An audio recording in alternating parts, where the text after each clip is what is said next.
Donald Trump went to South Carolina asking voters to protect him from impeachment. And the speech itself showed why his political position may be more fragile than he wants to admit. He was heckled, openly worried about what could happen after the midterms, and repeatedly jumped between claims about the economy, Iran, guns, communism, religion, and even what hospitals are supposedly doing under his orders. That matters, because Trump was not speaking like a politician simply celebrating his record. He was explicitly connecting the midterm elections to his own political survival. And when you examine what he actually said, the central question becomes difficult to avoid. Was this a confident president selling success, or a president warning his supporters that losing Congress could expose him to consequences he clearly fears?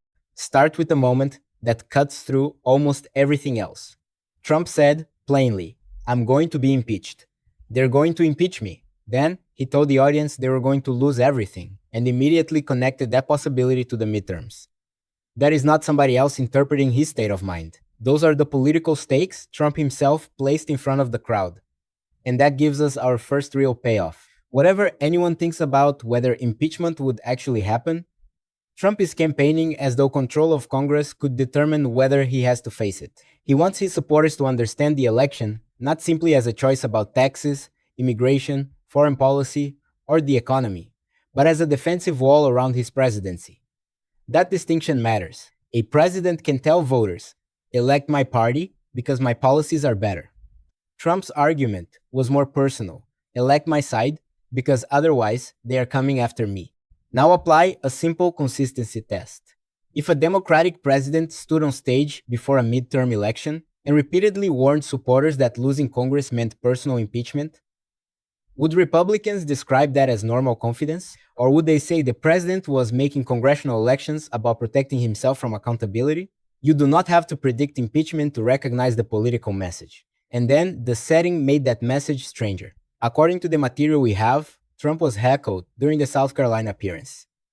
At one point, instead of simply continuing, he responded that the person heckling him was going home to mom. Later, he appeared uncertain about another reaction from the audience and stopped to determine whether what he had heard was supportive or hostile. The source also describes the crowd as small, although the material provided here does not give us an independently verified attendance number, so we should not invent one. That qualification is important because this entire story is a useful example of how political content gets packaged. A hostile commentator can show an unflattering photograph and declare the crowd historically tiny. A supporter can show a tighter camera angle and declare the event packed. Without a reliable count, neither photograph magically becomes an attendance database. But we do have Trump's words, and those words are much harder to explain away. After talking about impeachment, Trump suddenly started describing himself as a very clean person. He said he likes cleaning his hands and does not like paper on the ground. That may sound trivial, but watch the broader pattern. The speech repeatedly moved from consequential political subjects into personal asides, then back into enormous claims about presidential power and national policy. Soon afterward, he talked about the song YMCA, calling it the gay national anthem, and claiming he received the highest gay vote in political history for a Republican. Again, the source gives us his statement, but it does not provide the election data necessary to establish that superlative. So, the responsible conclusion is not that the claim is automatically false. The responsible conclusion is that Trump made a sweeping statistical claim without the supporting evidence appearing in the material we have. Then came a statement far more consequential. Trump said he now views the Strait of Hormuz as American territory. Think about what those words mean before getting distracted by the theatrical quality of the speech. The Strait of Hormuz is one of the most strategically important waterways on Earth. Declaring that you view it as American territory is not the same thing as establishing American sovereignty over it. A president's rhetoric cannot redraw international borders by itself. And this is where the speech begins exposing a recurring problem. Trump moves between political branding and assertions that sound like descriptions of reality, without clearly marking the boundary between them. He says he fears impeachment. That is a political prediction. He says the Strait of Hormuz is American territory. That sounds like a geopolitical fact. Those are completely different categories of statement, but they are delivered with essentially the same certainty. For a viewer listening quickly, certainty can substitute for evidence. A confident sentence feels settled before anybody asks what legal document, treaty, recognized border, economic statistic, or institutional action actually supports it. That is precisely why separating a politician's statement from the evidence underneath it matters. And Trump immediately gave us another example. He told the audience the United States has the greatest economy in its history. He said the numbers were great, job numbers were strong, more people were working than ever, and suggested his economic approval should perhaps be 100% rather than the 44% he referenced. There are several different claims packed inside that performance. Total employment can reach a record simply because the population and labor force grow. That does not, by itself, prove the economy is the greatest in history. An approval rating does not independently measure economic output, and saying people haven't seen it yet creates an almost impossible political standard. If voters feel good, that proves the economy is great. If they do not feel good, they simply have not recognized the greatness yet. Notice what happens to accountability under that logic. Success validates the claim. Dissatisfaction does not falsify the claim. It merely becomes evidence that the public has not caught up. That is a powerful rhetorical structure because it protects the original conclusion from the audience's own experience. And yet, Trump's own speech complicates it almost immediately. Later, he said inflation was already solved, or mostly solved, before adding that it would soon be solved and that fuel prices coming down would help. Those formulations cannot all mean exactly the same thing. If inflation is solved, what remains to be solved? If it is mostly solved, then the problem still exists. And if future fuel price declines are necessary to finish the job, then the affordability story is still developing. This does not require a partisan economic model to notice. It requires listening carefully to the verbs. Solved, mostly solved, soon solved. Those are three different conditions. And that first sounded like a routine campaign boast, until the qualifiers changed its meaning. That is the vulnerability political messaging exploits. Not stupidity, but speed. A sweeping conclusion arrives first, while the qualification arrives seconds later, after the emotional impression has already formed. If you repeat the packaged conclusion, the politician gets the advantage and you inherit the credibility risk. Don't get played. The evidence discipline for American politics gives you a ready-to-use system for catching that gap before reacting, including the simple discipline of isolating the exact claim before accepting its framing. It works on the next clip, poll, filing, statistic, or political narrative too. The complete digital ebook is only $9, one time. Open the description and click the first link now. The same link is in the first pinned comment, because Trump's next claim raises a much bigger problem than economic branding. In the middle of this campaign speech, Trump joked about what he could do with the rest of his evening. He asked whether the crowd wanted to hear "the snake," then said he could go back and bomb Iran a little bit more. That deserves more scrutiny than the laughter surrounding it. Presidents possess extraordinary military authority. Decisions involving Iran are not entertainment. They affect American service members, civilians, regional governments, energy markets, shipping, and the possibility of escalation. A president making a joke about bombing another country does not prove that another military operation is planned. We should be precise about that. But the absence of proof of an imminent attack does not make the rhetoric meaningless. The question is, what standard should apply when the person making the joke also controls enormous military power? Supporters can reasonably argue that Trump uses exaggeration and humor constantly, that audiences understand his style, and that treating every improvised line as a formal policy announcement would be absurd. That is the strongest fair defense. Fine. But then the same standard has to work in both directions. If we are told not to take the bombing remark literally because it is performance, why should another unsupported superlative from the same speech automatically be treated as a precise statement of fact? Why should greatest economy ever be accepted literally while bomb Iran a little bit more is dismissed as theater? The problem is not that everything Trump says must be interpreted literally. The problem is deciding, after the fact, which statements are literal, depending on whether literal interpretation helps him. That is not an evidentiary standard, it is political convenience.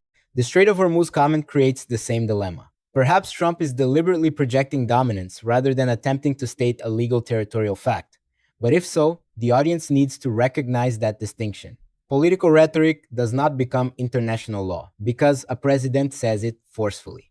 Then the speech moved into the Second Amendment. Trump said it was under siege and told the audience he had been protecting it for 10 years. He complained that every time there is an incident, the issue starts again. The source commentary interprets incident as a reference to mass shootings and then goes much further, calling Trump pro-school shooting. That conclusion is not established by the quoted statement. Supporting expensive gun rights and opposing certain gun control measures is not the same evidentiary claim as supporting school shootings. Those should not be collapsed into one another, simply because the stronger accusation is emotionally powerful. But Trump's actual wording still deserves examination. Calling shootings or other gun-related events incidents, while emphasizing the political threat to gun rights, changes the center of gravity. The political object being defended is the Second Amendment. The event triggering renewed debate becomes the recurring interruption. A supporter would say that is exactly what constitutional rights require. Rights are most vulnerable when fear after a tragedy creates pressure for restrictions. An opponent would say mass casualties are precisely when lawmakers have an obligation to reconsider whether existing policy adequately protects the public. That is a genuine political disagreement, and it is far more useful than pretending one side favors murder or the other side favors tyranny. The serious question is this: when recurring violence produces renewed demands for regulation, what evidence should determine where constitutional protection ends and permissible regulation begins? Trump's speech does not resolve that. It tells us clearly which political side he intends to defend. But then something unusual happened. Trump began introducing the candidate he was supporting, Darlene Graham, and appeared to start describing her as anti-gun, before correcting course and saying she would protect the Second Amendment. A verbal stumble by itself is not a policy scandal. People misspeak. What makes it relevant is the broader presentation. This was an event where Trump was supposedly helping a political ally. Yet, the speech repeatedly became about Trump himself. His impeachment fears, his polling, his economic approval, his cleanliness, his musical preferences, Iran, Hillary Clinton, and his grievances. The candidate becomes almost secondary to the national political drama surrounding him. That tells you something about the purpose of the event. Trump was not merely endorsing someone. He was mobilizing voters around Trump. Then he escalated the stakes again by describing communism as the single greatest threat to the United States in history, explicitly comparing it with World War I, World War II, Pearl Harbor, and September 11th, before saying Democrats would be crushed at the ballot box and communism defeated in America. Pause on the scale of that comparison. World War II killed tens of millions of people globally. Pearl Harbor brought the United States directly into that war. September 11th killed nearly 3,000 people and transformed American national security policy. When a politician says a domestic ideological enemy represents a greater threat than all of those events, the burden of evidence should increase with the size of the claim. But in the material provided, Trump does not establish that comparison. He declares it. That difference matters because extreme comparisons compress political complexity. If your opponent is not simply wrong, but represents a threat greater than Pearl Harbor and September 11th, ordinary disagreement begins sounding like national survival. And once politics is framed as national survival, almost any compromise starts looking like surrender. That is how rhetoric can change the political environment, even when no formal policy changes. Now, reverse the identities again. If a Democratic president described the Republican ideology as a greater threat than World War II and September 11th, would conservative voters accept the explanation that it was merely campaign enthusiasm? The standard cannot depend on which jersey the speaker is wearing. Trump then attacked a Democratic Senate candidate in Texas over Christianity and the Ten Commandments, portraying him as hostile to Christianity and describing him as a disaster. The source commentary responds by making equally sweeping claims about Trump supposedly hating Christianity, religion, empathy, and people. But those are assertions about internal motive and personal belief that the supplied evidence does not establish. We cannot responsibly replace one sweeping political accusation with another.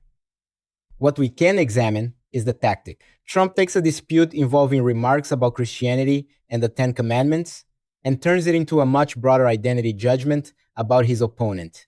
That is politically effective because identity claims travel faster than contextual disputes. He hates Christianity is easier to remember than a careful examination of what someone said, in what context, and what policy position followed.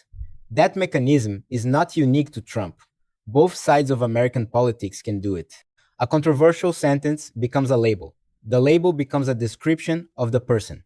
Then, the description becomes a reason the audience no longer needs to examine the original sentence. Once you recognize that sequence, political persuasion becomes easier to dissect. And Trump's speech soon provided another example of how identity and nostalgia can replace specificity. He said, "America used to be a dumb, stupid country, led by a very, very stupid person," while insisting the country is now smart again and no longer laughed at around the world. How would you verify that? There is no global meter measuring whether the world is laughing at America. Countries have measurable trade relationships, military alliances, diplomatic disputes, polling, investment flows, treaties, intelligence cooperation, tourism, sanctions, and votes in international institutions. Those can be examined. The word respected us and the word laughed at us are emotional summaries. Sometimes underlying evidence can support part of those narratives. But the slogan itself is not evidence. That distinction is crucial because political campaigns love claims that are psychologically vivid but empirically slippery. You can fact check unemployment. You can check inflation. You can check legislation. You can check military deployments. It is much harder to fact check whether an entire planet thinks America is smart. And that gives politicians enormous room to convert feelings into supposed facts. Then Trump returned to Hillary Clinton. Years after defeating her, he revisited her deplorable remark, discussing whether deplorable or irredeemable was politically worse. There is nothing inherently improper about a politician referencing an old opponent. Campaigns constantly reuse symbols that audiences recognize. But ask what function it serves here. Trump had already warned about impeachment. He had already framed Democrats as communists. He had already compared the ideological threat with some of the darkest events in American history. Bringing Clinton back into the speech activates another familiar political memory. Trump and his supporters as a group insulted and dismissed by an elite opponent. That is much more emotionally useful than discussing the granular performance of the candidate he was ostensibly there to support. The rally becomes less about a South Carolina race and more about maintaining a political identity built across a decade. And then Trump declared that he had made the country great again in a shorter period than anyone thought possible. Again, notice the structure. Great is not defined by a measurable threshold.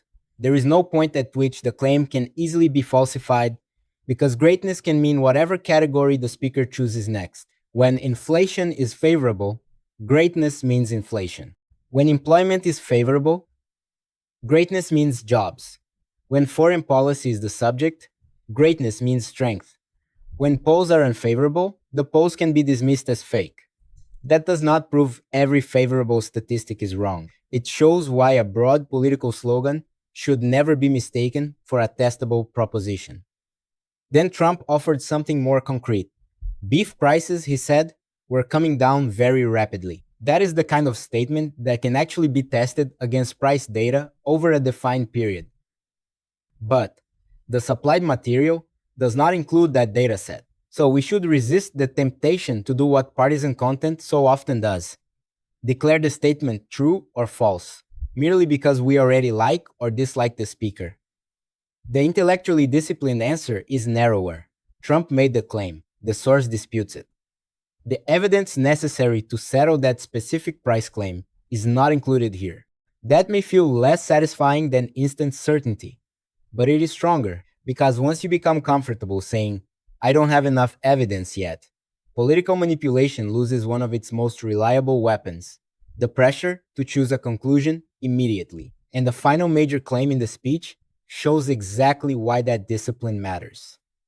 Trump said hospitals are now performing reverse surgery at his order in connection with transgender medical treatment. That is an extraordinary assertion. What does reverse surgery mean medically? Which hospitals? What federal order? What legal authority? How many procedures? When did the policy begin? The material provides Trump's statement, but it does not provide the order, hospital records, regulatory guidance, medical data, or other documentation necessary to establish the broader claim. That does not allow us to say the opposite is automatically true. It allows us to say the claim requires evidence.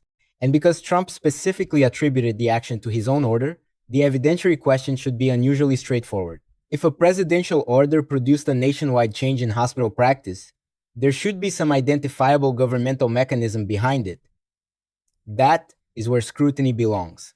Not in insulting the speaker, not in mocking voters, not in substituting another unsupported claim. Find the order, identify its authority, determine what it requires. Then compare that with what Trump told the audience. That is investigation. And this brings us back to the most consequential moment of the night. The speech was full of extraordinary declarations, but the most politically revealing statement may have been one of the simplest. I'm going to be impeached. Trump was not talking abstractly about some distant constitutional possibility. He connected that fear directly to losing in the midterms. He told supporters they needed to vote because losing political control could produce consequences for his presidency. What does the evidence establish? It establishes that Trump publicly voiced fear of impeachment and framed the midterms as protection against that outcome. It establishes that he made sweeping claims about the economy, inflation, American control of the Strait of Hormuz, ideological threats, and medical procedures. It establishes that several of those claims, as presented in the source material, require evidence beyond the speech itself before they can responsibly be treated as established facts. What does it not establish? It does not establish that impeachment will occur. It does not establish an attendance number for the South Carolina crowd. It does not prove Trump's internal psychological state beyond what he chose to say publicly. And it does not justify some of the source commentators' most aggressive conclusions about Trump's motives, intelligence, religion, or supposed support for violence. Those distinctions do not weaken the criticism. They make the criticism harder to dismiss. Because you do not need to call Trump insane to examine what happened. You do not need to diagnose him from a campaign speech. You do not need to claim every sentence was a lie. His own words create enough questions. A president boasting about the greatest economy in history, while acknowledging many people have not experienced that success deserves scrutiny. A president saying inflation is solved, mostly solved, and soon to be solved deserves scrutiny over exactly what he means. A president describing the Strait of Hormuz as American territory deserves scrutiny because presidential rhetoric and territorial sovereignty are not interchangeable. A president joking about bombing Iran deserves scrutiny because presidential military power makes those words consequential even when they are delivered as humor. And a president warning that losing the midterms could mean his impeachment deserves scrutiny because congressional elections are supposed to determine representation and governing power, not simply function as personal legal insurance for whoever occupies the White House. The strongest defense is that this is Trump being Trump, improvisational, hyperbolic, joking, provocative, and deliberately entertaining. Millions of voters have heard him speak this way for years and understand that not every sentence is a legal brief or policy memorandum. That defense explains style. It does not eliminate responsibility. The more powerful the speaker, the more important the distinction becomes between entertainment and an assertion made with presidential authority. If a comedian says a strategic waterway belongs to America, it is a joke. If the president says it, foreign governments, markets, military planners, journalists, voters, and allies have reason to ask whether he is describing policy. If a random person jokes about bombing another country, the joke carries little institutional weight. If a commander-in-chief says it, the institutional context follows the sentence whether he intended it or not. And if the president tells voters that losing Congress means he will be impeached, that is not merely another colorful aside. It reveals exactly how he wants supporters to understand the election. Protect the agenda, yes, but also protect Trump. That is the contradiction at the center of this South Carolina appearance.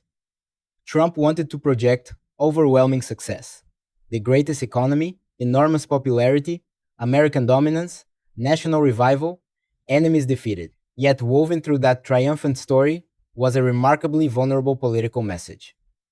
They may impeach me. We may lose everything. You have to vote. Those two versions of political reality were standing on the same stage. One says everything is working spectacularly.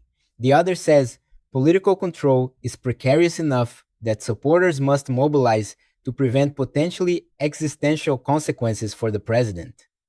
Maybe voters accept both. Maybe they see impeachment fears as proof that Trump is being persecuted rather than evidence of vulnerability. That interpretation is central to his political appeal and cannot simply be dismissed. But the standard should remain the same regardless of party.